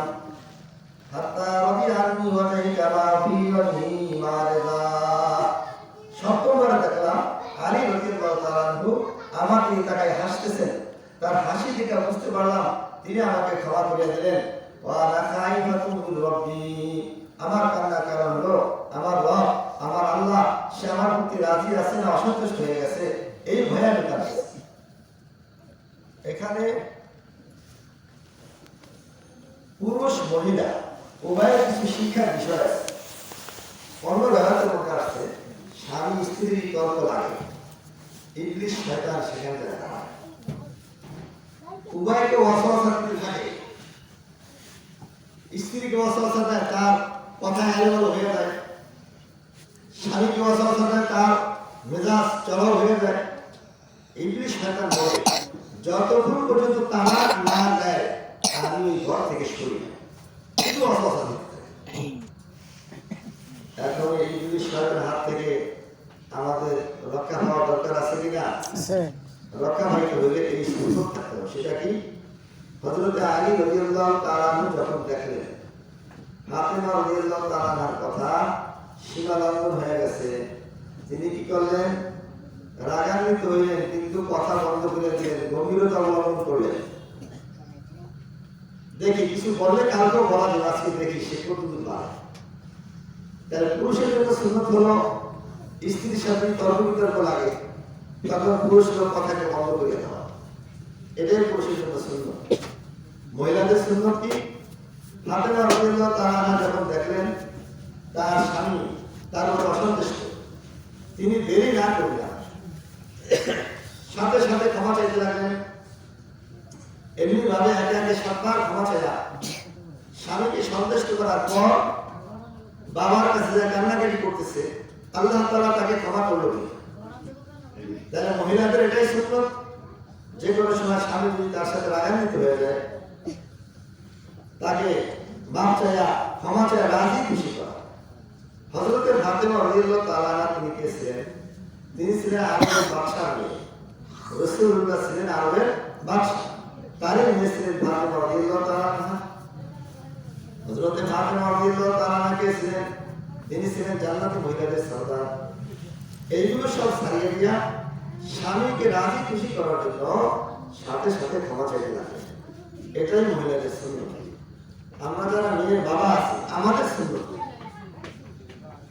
রাসূলুল্লাহ সাল্লাল্লাহু আলাইহি সাল্লাম এতক্ষণ শুনতেছিলেন ফাতেমা রাদিয়াল্লাহু তাআলা আনহা সে তার স্বামীর সাথে কি ব্যবহার আচরণ করলো, এটা শুনলেন। নবীজি এতক্ষণ কিছুই বলেন। যখন ফাতেমা রাদিয়াল্লাহু তাআলা আনহার কথা বলা শেষ হলো, এখন নবীজি বলতেছেন সাল্লাল্লাহু আলাইহি সাল্লাম ইয়া বিনতি الذي بعثني بالحق نبيا انك نويت قبل ان ترضى علي رضي الله تعالى عنه وصلى عليه। নবীজি বলেন, আয় ফাতেমা, আমি ওই আল্লাহ তাআলার কসম করে বলতেছি যে আল্লাহ তাআলার কুদরতি মুঠের মধ্যে আমার জান যদি আজকে আলী করে ক্ষমা না করতো, এই অবস্থায় তোর মৌত হয়ে যেত। আমি রাসূলুল্লাহ তোর বাপ হওয়া সত্ত্বেও তোর জানাজার নামাজে হাজির হইতাম না। কত বড় কঠিন কথা। কোন সময় সে নিজে ক্ষমা চাইয়া স্বামীকে রাজি খুশি করার পর বাবার কাছে আসছে, তখন বাবা বলতেছে আজকে আলী তোর ক্ষমা না করলে এই অবস্থায় তুই মৃত্যু হয়ে গেলে আমি তোর বাপ হওয়া সত্ত্বেও তোর জানাজার নামাজে হাজির হই। আমরা যারা মেয়ের বাবা আছি আমাদের সুন্নত হলো নিজের মেয়েকে শাসন করা। এইটা রাসূলুল্লাহ সাল্লাল্লাহু আলাইহি ওয়াসাল্লাম থেকে শিখতে হবে। আমরা কি করি? নিজের মেয়েকে শাসন না করিয়া পরের ছেলেকে শাসন করতে চাই, এই জ্ঞানটা আরো বাড়তে থাকে। তাহলে সুন্নত কি? নিজের মেয়েকে শাসন করা। নবীজি জিজ্ঞাসা করেন ফাতেমা কি কারণে আগে গোসা হয়েছে কম জানতে চাই। আমরাও মেয়ে যদি স্বামী বিবাহকে নালিশ করে জানতে চাবো না কি হয়েছে না হয়েছে। এক কথায় তুই যে তোর স্বামীর যেমন খরচ তা দিত। এখানে বিস্তার এলাকার মেম্বারের চেহারা নাই যে সারা দেশে না শুনবে তোমাকে মায়া স্বামী লাগে ঝগড়া করছে আমার মানিজ্য নষ্ট করে রয়েছে দৌড়া তাদের। এইভাবে মেয়েকে শাসন করতে পারলে মেয়েটার আমল আকিদা আখলাক ভালো হবে, স্বামীর সাথে সে ভালো আচরণ করবে। ফাতেমা রাদিয়াল্লাহু তাআলা আনহা যেভাবে জান্নাতি হয়েছে, আমার মেয়েকে যদি আমি শাসন করে সেও জান্নাতি হবে। শাসনের পরে রাসূল আকরাম সাল্লাল্লাহু আলাইহি ওয়াসাল্লাম তালিম দিলেন। কি তালিম দিলেন? সুম্মা ক্বালা ইয়া বিনতি আমা আলিমতা আন্না রিযা যাওয়াজি ওয়ালিদাল্লাহ ওয়া গাযাবু যাওয়াজি ওয়া গাযাবুল্লাহ। নবীজি বলেন, আয় ফাতেমা জানিয়ে রাখো, যেই মহিলার প্রতি তার স্বামী অসন্তুষ্ট হয়ে যায় আল্লাহ পাক তার প্রতি অসন্তুষ্ট হয়ে যায়। যে মহিলার প্রতি স্বামী আল্লাহ তাআলা সন্তুষ্ট থাকে আল্লাহ তাআলা ওই মহিলার প্রতি সন্তুষ্ট থাকে। আমার তালিম দিতেছেন, ইয়া বিনতি আইয়ুমা ইমরাতিন আবাদাত ইবাদাতা মারিয়া বিনতি মুরাদ আলাইহিস সালাম সুম্মা লাম ইয়ারদা আনহা যাওজুহা লা ইয়াতাওয়াল্লাহু তাআলা মিনহা ইবাদাতাহা। নবীজি বলেন, আয় ফাতেমা, আমার উম্মতের নারীদের মধ্য থেকে যদি কোনো মহিলা এত বেশি ইবাদত করে থাকে যেমনিভাবে হযরত ঈসা আলাইহিস সালামের মা মারিয়াম আলাইহিস সালাম বেশি বেশি ইবাদত করেছিল, এই পরিমাণে ইবাদত আমার কোন উম্মতের নারী যদি করে আর ওই অবস্থায় তার স্বামী যদি তার প্রতি অসন্তুষ্ট থাকে আল্লাহ পাক তার কোন ইবাদত কবুল করে না। এইভাবে আমরা আমাদের সমাজকে গড়ার চেষ্টা করব, তাহলে আপসের ভিতরে শান্তি আসবে এবং সকলের ভিতরে একটা খুশি দেখা যাবে। এখন পারিবারিকভাবে অধিকাংশ ঘরের মানুষই অশান্তি আর অশান্তি। আলেম বলেন, আওয়াম বলেন, এই সংসার করতে অশান্তি, কারণ রসুলের সহি দিন আমাদের ঘরে নেই, না আছে পুরুষের মধ্যে না আছে স্ত্রীর মধ্যে। এই জন্য এই কথাগুলো যেন আমাদের ঘরে চালু হয়ে যায়। আউযু বিল্লাহি মিনাশ শাইতানির রাজীম বিসমিল্লাহির রহমানির রহিম আলা ইন্না আউলিয়া আল্লাহি লা খাউফুন আলাইহিম ওয়া লা হুম ইয়াহজানুন আল্লাযীনা আমানু ওয়া কানু ইয়াত্তাকুন লাহুমুল বুশরা ফিল হায়াতিদ দুনিয়া ওয়া ফিল আখিরাহ। আল্লাহ পাক পবিত্র কালামে ইরশাদ করেন, খবরদার তোমরা জানিয়ে রাখো, যারা আল্লাহর দোস্ত, যারা আল্লাহর ওলি, তাদের কোনো ভয় নাই, তাদের কোনো পেরেশানি নাই। এখন আল্লাহর দোস্ত কি কাজ করলে হওয়া যায়? আল্লাহ পাক এর পরে এত বলেন, আল্লাযীনা আমানু ওয়া কানু ইয়াত্তাকুন। দুইটি কাম যার মধ্যে আছে, একটা হলো ঈমান, ঈমান আনার পর ছোট বড় সমস্ত গুনাহকে ছাড়িয়ে দিয়েছে, এই ব্যক্তি আল্লাহর দোস্ত হয়ে গেছে, এই ব্যক্তির কোনো পেরেশানি নাই। তার ব্যাপারে বলতেছেন, লাহুমুল বুশরা ফিল হায়াতিদ দুনিয়া ওয়া ফিল আখিরাহ। ইয়া রাসূল, আপনি জানায় দেন, যারা ঈমান আনার পর গুনার কাজকে ছেড়ে দিল, তার জন্য এই দুনিয়াতেও সুসংবাদ, আখিরাতেও সুসংবাদ, জিন্দা থাকলেও সুসংবাদ, মৃত্যু হলেও সুসংবাদ। আমরা আল্লাহ পাকের পক্ষ থেকে সুসংবাদ পাইতে চাই কিনা? পাইতে চাই। তাহলে আমাদের কাজ হলো সমস্ত গুনার কাজকে ছেড়ে দাও। আর এই সম্পর্কে আকিদাতুল ইসলাম নামে একটা কিতাব লেখা আছে, আমরা এই কিতাবটা নিব, নিজেরাও পড়বো, ঘরেও পড়তে দেব, যাতে বিশেষ করিয়া নেওয়া কিছু ঈমান, যে আমলের দ্বারা ঈমান ভঙ্গ হয়, এই কবিরা গুনাহ থেকে যেন আমরা সকলেই বাঁচতে পারি। আল্লাহ তাআলা আমাদের সকলকে আমল করার তৌফিক দান করে। আমরা নামাজে তৈরি নেই। সুবহানাল্লাহ আশহাদু আল্লা ইলাহা ইল্লাল্লাহ।